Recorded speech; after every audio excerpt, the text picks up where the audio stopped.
வணக்கம். எட்டநம்ப தலைவர் பேசுகிறேன். விஜய் கட்சி தொடங்குனதுலேருந்தே நான் தனித்து போட்டியிட போகிறேன் அப்படின்னு சொன்னார்.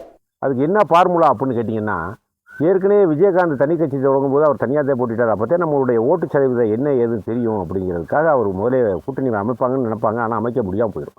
கடைசி நம்ம தனிச்சு நிற்போம் அப்படின்னு சொல்லி அப்புறம் 2 தேர்தலில் செல்வாக்கை காட்டிட்டு அப்போ 3ஆவது தேர்தலில் தான் விஜயகாந்த் கூட கூட்டணி அமைச்சார்.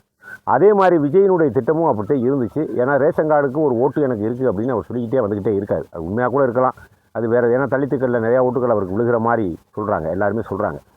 அதன் அடிப்படையில் அவர் இறங்கின உடனேயே ஒரு அதிமுக ஒரு கூட்டணியை அமைச்சு போய்கிட்டு இருக்காங்க, திமுக அணி ஒரு கூட்டணி அமைச்சு போய்கிட்டு இருக்காங்க. ஆனால் வலுவான கூட்டணி அமைப்போ இன்னும் தீவிரமான ஒரு அரசியல் வேகம் கிடைக்கும் ஏசியல் அப்படின்னு விஜய் கூட எல்லா கூட்டத்திலையும் வட்டத்துக்கு வட்டம் பேசிக்கிட்டே வந்தார்.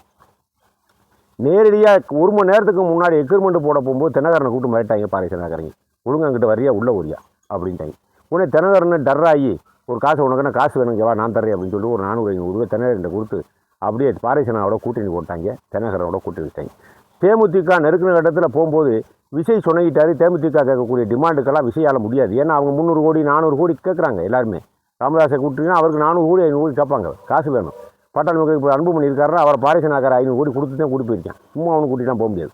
இப்படி இருக்கக்கூடிய சூழ்நிலை இவர் விஜயகாந்த் பொண்டாட்டி வந்து பேசினவொடனே எனக்கு 500 கோடி வேணும், 400 கோடி வேணும், 50 எம்எல்ஏ வேணும், சீட்டு வேணும்னு சொன்னோடனே அவர் கண்டுக்கிறவே இல்லை. ஏன்னா இது வரைக்கும் கட்சி தொடங்கி ஒரு 2-3 மாநாடு நடத்தியிருக்காரு. 1 வருஷம் 1.5 வருஷம் அது கட்சி தொடங்கி இதுக்கே செலவு 1000 கோடி வந்துருச்சுங்கிறாங்க விஜய்க்கு.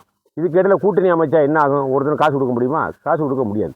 வர்றாங்க கூட்டணி பேசி முடிவாக போகும்போது பாரேசனாக்காரை வந்து மிரட்டி ஆளை கூட்டிகிட்டு போயிடுறேன். இப்படித்தான் இருந்துக்கிட்டே இருந்துச்சு. சரி, காங்கிரஸ் கூட்டணி வைக்கிற மாதிரி இருந்தாங்க. ஏன்னா ஜனநாயக படத்துக்கு வந்து தடை போட்டப்ப நேரடியாக வந்து கண்டித்தது ராகுல் காந்தி, எடுத்தவனே கண்டித்தார். அதுக்கு கூட வரவேற்பு கூட ராகுல் காந்தி தெரிவிக்கலை. என்ன இப்படி சினிமா துறையில் ஒரு துறையை வச்சுக்கிட்டு தணிக்கைங்கிற ஒரு துறையை வச்சுக்கிட்டு நீ மிரட்டுற, இதெல்லாம் என்ன வேலை அப்படின்னு ராகுல் காந்தி பேசும்போது கூட, சப்போர்ட்டாக பேசும்போது கூட விஜய் அதுக்கு நன்றி கூட சொல்லலை.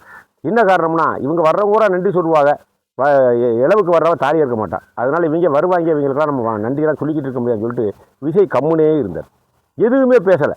கடைசியில் பார்க்கும்போது விஜயோட கூட்டணி வைக்கிறதுக்கு காங்கிரஸ்காரங்க தயாராக இருந்தாங்க. ஆனால் இருந்த பாரேசனதாவோட எதிர்ப்பு 2 கூட்டத்தில் கூட்டத்தில் இருந்த எதிர்ப்பு விஜய்க்கு போக போக குறைஞ்சி போச்சு.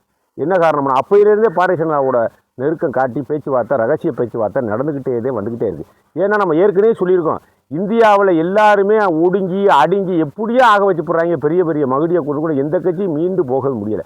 நிதிஷ்குமார் கூட நான் நீனார் கடையை நிதிஷ்குமாரை ஆக வச்சு அவரையும் முதலமைச்சர் பதவியிலேருந்து தூக்கி அவராக வெளியே போகிற அளவுக்கு வச்சுக்கிட்டாங்க. இதுதான் நிலைமை.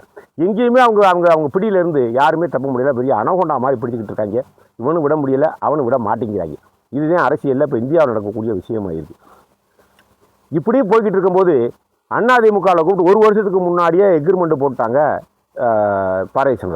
இது ஏற்கனவே நான் போன வீடியோலேயே சொல்லியிருக்கேன். நான் என்ன காரணம்னா 1.5 வருஷம் இருக்குது தேர்தலுக்கு, இப்போ எதுக்கு எக்ரிமெண்ட் அப்படின்னு எடப்பாடியால் கேட்கவே முடியல. கேட்கணுமா? தேர்தலுக்கு 1.5 வருஷம் இருக்குது, இப்போ எதுக்கு நம்ம 2 பேர் கூட்டணி? தேர்தல் நேரத்தில் மணவரையில் இருக்கக்கூடிய பொண்ணே மாறுதுங்கிறேன். அது தேர்தல் நேரம் எப்போ வேணாலும் அந்த நேரம் அத்துக்கிட்டு போவோம், சரியில்லைன்னா உடனே வெட்டிடுவேன்.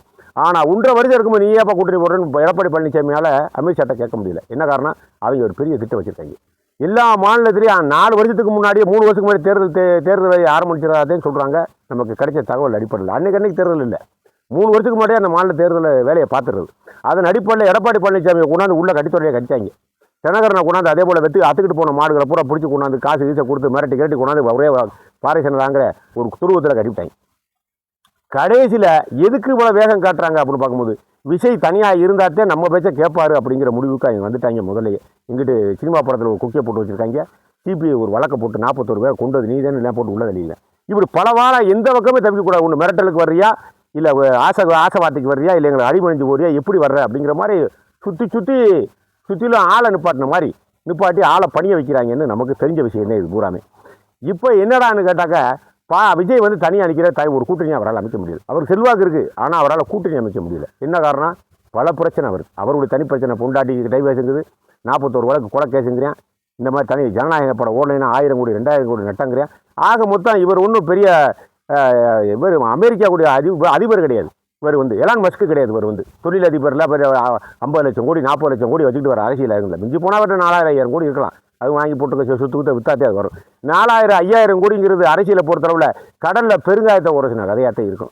இதெல்லாம் பெரிய தண்ணீரை ஏற்படுத்தாது. ஏதாவது சுத்தலாம் வைக்கலாம், 4 மாநாடு போடலாம், 4 பேரை கூட்டுறது என்னன்னு கேட்கலாம், 10 பேரை நிப்பாட்டலாம், 10 வேட்பாளர் அடிபட்டு ஓடி போனேன்னு வைக்க தனியாக நிற்கும் போது கட்சியை அழிஞ்சு வச்சு விஜயகாந்த் எப்படி கவுத்து விட்டாங்க? கூட இருக்கக்கூடிய விஜயகாந்த் எப்படியா கவுத்து விட்டா? ஜெயலலிதா கூப்பிட்டு வா, ஏன் அவனோட வெட்டி பேரை கட்டிக்கிட்டே இருக்க? சட்டசபையில் பேசவே தெரியல, எனக்கு எதிர்த்தாப்புல நாக்க தொட்டி பேசினேன் விஜயகாந்த், நீ எதுக்கு அவனோட வெட்டித்தனமாக இருக்கு, எந்த உனக்கு ஒரு 50 கோடி எப்படி அப்படின்னு ஒவ்வொரு எம்எல்ஏக்கு ஒரு 10 எம்எல்ஏ கொடுத்துச்சு. எல்லா பேரும் பறிவிட்டு ஓடி போயிட்டா விஜயகாந்தை விட்டு. கடைசியில் விஜயகாந்த் செத்து போனார், அந்த கட்சியும் காலியாக போச்சு. அதே மாதிரி நிலைமை உங்களுக்கு வந்துருமோங்கிற ஒரு அச்சம் இவருக்கு இருந்துக்கிட்டே இருக்குது. அதை பவன் கல்யாணம் வச்சு பேசிட்டு விட்டாங்க. இங்கே வாப்பா, அரசியல் சாதாரண விஷயம் இல்லை.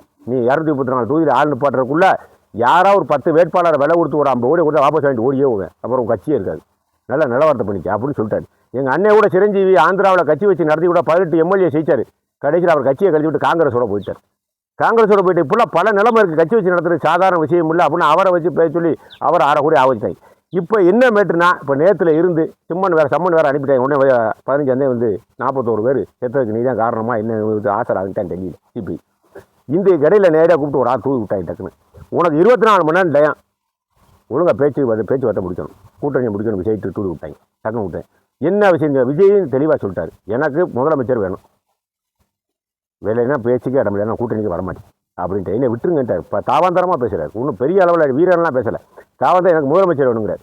ஏற்கனவே எடப்பாடி பழனிசாமி சொல்லிட்டாங்க விஷயத்தை, இங்கே வாங்க நீங்கள் முதலமைச்சருங்கிறத கொஞ்சம் சுலோ பண்ணுங்கள், அவரை முதலமைச்சர் ஆக்குவோம் அப்படின்னு பேச்சுவார்த்தை உள்ளே பேசிக்கிட்டே இருக்காங்க. எடப்பாடி பழனிசாமி ரகசியமாக பேசுகிறாங்க, நீ முதலமைச்சர் வேலாம், நீ ஏற்கனவே 4 வருஷம் இருந்துட்டீங்க, விஷயம் கொஞ்சம் இருக்கட்டும், அப்புறம் நம்ம கூட இருந்து அவரை பார்த்துக்குறோம் அப்படின்னு ஆக எடப்பாடி பழனிசாமி கடுமையான கோபத்தில் இருக்காரா. நான் தான் முதலமைச்சர், முன்னாடி கூட்டணி ஆட்சி இல்லைனாரு எடப்பாடி பழனிசாமி, கூட்டணியே யாரும் இல்லை, அதிமுக தனி ஆட்சினாரு. இப்போ கடைசியில் விஜய்க்கு துணை முதலமைச்சர் 6 மந்திரி அப்படின்னு ஒரு பேச்சு வர. பாரதிய ஜனதாவுக்கு 4 மந்திரியும், விஜய்க்கு 6 மந்திரியும், அதே போல் தென்னகரனுக்கு 2 மந்திரியும், இப்படி துணை முதலமைச்சர் 2, 3 இப்படி வரப்போகுதுன்னு சொல்கிறாங்க அதில். ஆனால் எடப்பாடி பழனிசாமி சார் நம்ம ஏமாந்துட்டோமே, நம்ம ஈர துணியை போட்டுல கழுத்து எடுத்து விட்டாங்க பாரதிய ஜனதாக்காரங்க, என்ன காரணம் 1 வருஷத்துக்கு மேலே நம்ம எக்ரிமெண்ட்டை போட்டு தப்பாவில் போச்சு. கடைசியில் இன்றைக்கி போட்டிருந்தோம்னா நம்ம இதாக இருந்திருக்கோம் அப்படின்னு சொல்லிட்டு அவர் பேந்த முடிக்கிறாரு. அவரால் ஒன்றுமே செய்ய முடியல.